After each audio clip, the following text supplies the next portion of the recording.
Почитувани млади од СДСМ, ние ќе бидеме упорни во нашата намера да ви укажеме дека вашите постари партиски другари манипулираат со вас и се обидуваат преку кажување невистини да останат што подолго на своите позиции во партијата.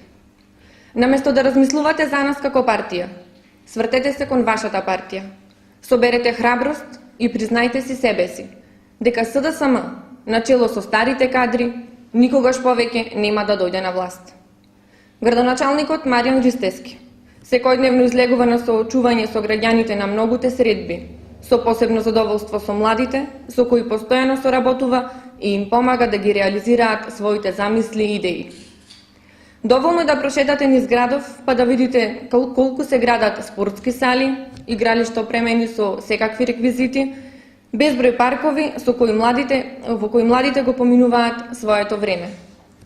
А за ангажирањето и работата на градоначалникот Маријан Ристевски и неговиот тим говорат безброј признанија и пофалби, кои во недостаток од време нема да ги споменеме на оваа пресконференција. За вработување на нашите сограѓани беше направен проектот за индустријската зона Металец, каде што за брзо време свое вработување ќе најдат и многу млади кадри.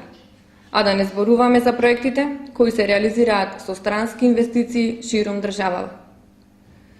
Кажете што СДСМ, начело со Бранко Црвенковски, направил за нашиот град. Ништо поголема доверба немаат граѓаните во вашиот кандидат, затоа што Хари и Бранко се иста содржина со различна форма. Граѓаните ја гледаат разликата и нема да се двоумат уште еден мандат за градоначалник да му доверат на ВМРО ДПМН.